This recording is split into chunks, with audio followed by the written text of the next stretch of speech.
Olá pessoal, aqui é a Dina e sejam bem-vindos a mais um episódio do Chá de Dezembro. E como eu já falei de terror e de policial nos episódios anteriores deste podcast, eu decidi hoje falar sobre as razões para se matarem personagens. Porquê matar uma personagem? Como matar uma personagem? No fim das contas, acho que é o que é preciso depois de se falar destes dois géneros, terror e policial, onde vemos muitas personagens morrerem, não é? Então, basicamente, a maior dica é.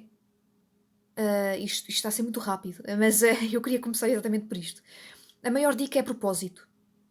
A morte tem que servir um propósito. E pronto, terminamos aqui o episódio. não, não, não, mentira, não terminamos nada. Mas esta é realmente a dica principal e vou explicar mais. Não é a dica principal, é a dica. Ponto final. Não há principal, não há secundária, não há nada. A dica é só isto, é só propósito. Mas eu vou explicar mais sobre esta dica. É preciso ter cuidado para não se matar um personagem por nenhuma razão, além de causar impacto ao leitor. A morte tem que ser necessária, tem que servir um propósito. Porque o mais provável é que, se a razão for causar impacto, vá, em vez de tocar o leitor, vá afugentá-lo ou irritá-lo. E isto é uma coisa que o autor não quer, não é? Afugentar ou irritar um leitor.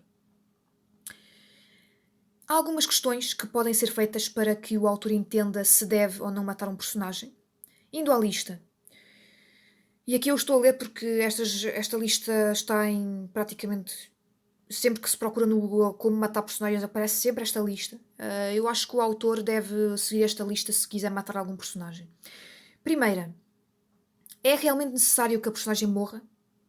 Segunda, se sim, para que serviria essa morte? Terceira, essa morte vai afetar a jornada de crescimento do protagonista de alguma forma? Quarta, essa morte vai salientar algum tema abordado? Quinta, essa morte vai afetar as escolhas do protagonista? Sexta, essa morte é um resultado direto do clímax? E a última questão, sétima, essa morte vai influenciar o resultado final da história? Estas são as 7 perguntas da lista que o autor deve fazer para ter certeza se deve matar ou não uma personagem. Como perceberam, ou se perceberam, as perguntas estão feitas por uma ordem. A última pergunta já remete para o clímax, ou seja, o autor tem que saber o final para perceber se realmente vai influenciar ou não a história. Se todas as perguntas tiverem como resposta um sim, então essa personagem pode morrer. Caso haja dúvidas por parte do autor, principalmente na parte do clímax, é provável que o escritor tenha primeiro que ter alguma ideia do final. E é aqui que a parte do planear ou planejar a história é importante, principalmente se tiver mortes de personagens pelo meio. E aqui eu gostaria de trazer aqui a parte do Cube Creator, a estrutura do Cube Creator.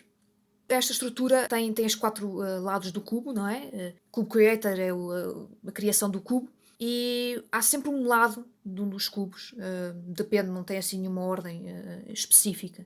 Não sabe se é a primeira, a segunda, a terceira, enfim, num dos lados. O autor pode pegar nestas perguntas e colocá-las no lado desse lado do cubo e, e começar a fazer experiências. Porque se ele sabe que vai haver uma morte, ok, qual é a personagem, como, enfim, o resto já é tudo pensamento do autor e experiências que o autor vai fazendo. Portanto, eu estou aqui já a sugerir a dica do Cube Creator, porque é a dica que eu uso, é a estrutura que eu uso também. Portanto, eu acho que acaba por ser uma boa opção. Bem, continuando, também há outra questão. Existem autores que dizem, dizem algo tipo: eu vou matar esta personagem porque não faz nada para a história avançar. Mas qual é o propósito da morte desta personagem? É só porque a personagem não tem mais história? Mas isso significa que a morte é mais um escape por parte do autor? Ou seja, não existe propósito? E concluindo, matar personagens porque elas não têm história não é uma boa opção, sem contar que não faz a história movimentar. Se as personagens não eram assim tão importantes, a opção não é matar, o autor é que se esqueceu dessas personagens em específico. Uh, Meu Deus, já estou a ser cancelada por muita gente. Mas é verdade, esta é a verdade. E falando em personagens concretamente, O ato de matar uma personagem não é muito certo. O autor não pode pensar na personagem, tem que pensar no ato da morte. E esta parte do ato da morte vai incluir local de crime e cena de morte, que eu não queria acrescentar neste episódio, ou ficaria muito grande, mas, mas está para breve, para ser falado no futuro. Essencialmente, a razão para matar a personagem não é pensar na personagem em si, é pensar na morte. Quer dizer, pensar na morte, não, é pensar no ato de matar. Aliás, o YouTube está a amar este episódio. A dica é o propósito da morte, não é o propósito daquela personagem morrer. Porque o autor quer que ela morra, e eu acho que a razão é precisamente essa. Se o autor souber a que propósito a morte irá servir, isso vai tornar óbvio a personagem escolhida. Ou seja, o escritor pode mexer nas personagens como se elas fossem marionetes, mas também não são marionetes a ponto de poder matá-las a seu bel prazer. Além disso, também se pode considerar outras coisas a fazer no lugar de uma morte.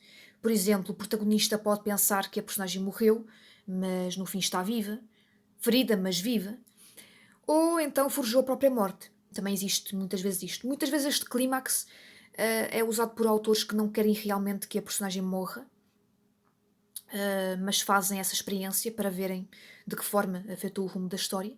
E agora quero ir para algo mais pessoal. Quem leu o meu primeiro livro, A Escola do Terror, sabe que eu matei algumas personagens.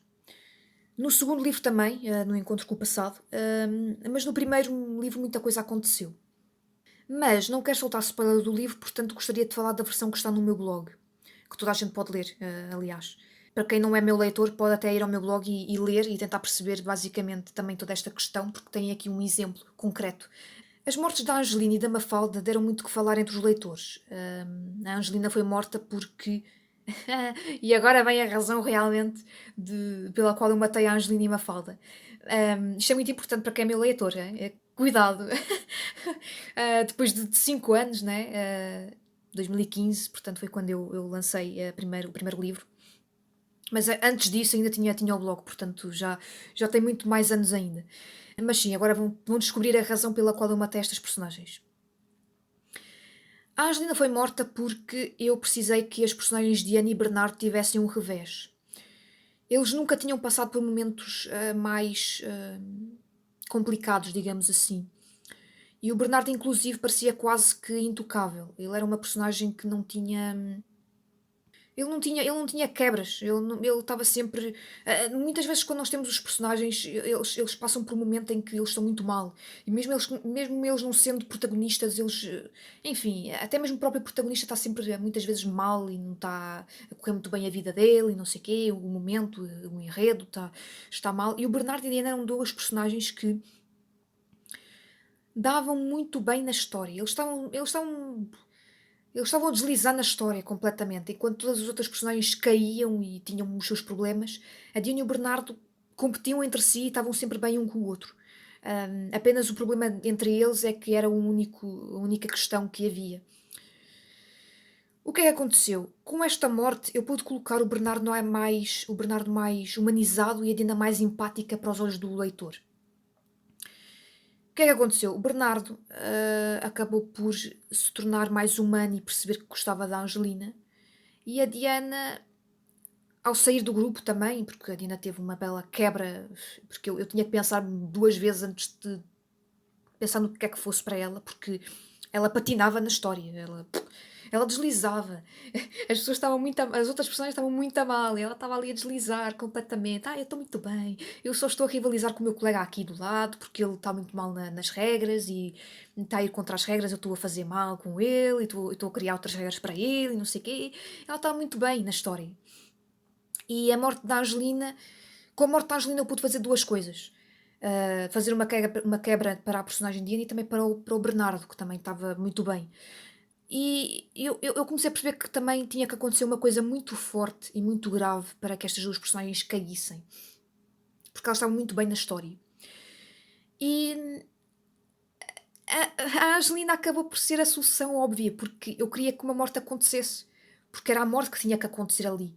Tinha que acontecer alguma coisa grave que afetasse os dois. Eu não queria 2 mortes para prejudicar as 2 personagens em separado. Porque eles tinham uma história juntos. E eu pensei, ok, tem que aparecer aqui alguém que os 2 gostem e tem que usar uma morte assim, para essa personagem. E a morte foi precisamente isso. A morte da Angelina foi, a razão pela qual, depois o Bernardo e a Dina acabaram por ter um revés. Hum, Já a morte da Mafalda foi para abrir o clímax e tremer um pouco a confiança do grupo, tendo em conta que eles estavam a ir por caminhos mais complicados e que havia realmente assassinos infiltrados na escola. Algum personagem dentro do grupo teria que sofrer represálias. E de todos eles, a Mafalda era a única que parecia capaz de se envolver nessa questão, protegendo os colegas e ainda mostrando alguma humanidade, protegendo a irmã gêmea que estava do lado de fora do grupo. Claro que eu também pensei que em vez da Mafalda estivesse lá a Patrícia, a irmã gêmea, mas, hum, mas eu acho que seria muita informação para o leitor. Além de mostrar que os culpados eram um pouco inteligentes, caso matassem a Patrícia em vez da Mafalda. Porque eu acho que o leitor iria pensar: pá, calma, eles não conheciam Mafalda? Será que os assassinos eram assim tão burros que não iriam perceber que. Está bem que elas eram irmãs gêmeas, não é? E havia personagens que não as diferenciavam. Mas elas eram muito diferentes em questão de personalidade. E mesmo a Patrícia sendo muito inteligente, ela podia ser boa aluna, mas podia não ser tão inteligente a ponto de trocar a identidade com a irmã. Ou seja, o leitor iria achar muito estranho o facto de as duas personagens trocarem de identidade e parecerem tão diferentes e parecerem. Mesmo elas sendo irmãs gêmeas e se conhecerem desde que nasceram, seria um bocadinho complicado para o leitor engolir essa informação, tendo em conta os assassinos que estavam na história. Portanto, eu decidi que as identidades delas não seriam trocadas. Estas foram as minhas razões para matar estas personagens e foram razões válidas que movimentaram a história. Alguns leitores queriam que a personagem Carolina morresse, mas não havia qualquer razão boa para que isso acontecesse, porque se ela morresse, o Bernardo nunca teria os seus segredos descobertos e ninguém iria saber de nada. Ou seja, a Carolina era uma personagem importante para mim. Sem ela, o Bernardo nunca sofreria nada, portanto, mesmo os leitores não gostando da Carolina, a Carolina era importante para a história e se ela morresse não haveria mais história. Eu acho que ela era importante nesse sentido. E é isto, pessoal. Esta foi o exemplo concreto que eu dei de como matar personagens. Deixei aqui os meus dois exemplos concretos, exemplos do meu livro, na verdade da versão do blog. E é isto, pessoal. Estas foram as dicas sobre como matar personagem. Espero que agora saibam que personagem matar e não escolham realmente a personagem porque o importante é o propósito da morte e não o propósito daquela personagem morrer. É muito importante fazer essa distinção. Em breve irei falar sobre como criar uma cena de morte, um local de crime. Talvez ainda este ano, embora neste caso eu tenha que alterar alguns temas para o podcast. Enfim, enquanto vou falando sobre alguns assuntos, vou pensando noutros temas que têm ligação. E eu tenho marcado aqui alguns temas para o chá de dezembro e no fim tenho que mudar de ordem porque fica estranho falar de uma coisa e falei dela no mês passado. Enfim, mas aqui nos bastidores a coisa está um bocadinho complicada. Bem, pessoal, termina aqui o episódio de hoje. Caso tenham gostado, deixem um like, inscrevam-se ou subscrevam-se no canal. Sigam-nos nas nossas redes sociais, estamos no Facebook, Twitter e Instagram. E caso queiram usufruir de algum serviço da Fábrica de Histórias, têm os nossos coffees em real e em euro. O chá de dezembro volta daqui a 2 semanas, na segunda-feira, como alguns de vocês já sabem. Quer dizer, para quem já conhece o podcast já sabe que é de 2 em 2 semanas que acontece, sempre novo episódio de qualquer podcast daqui. Portanto, é isto, pessoal. Bem, eu despeço-me por agora. Até um próximo episódio do chá de dezembro.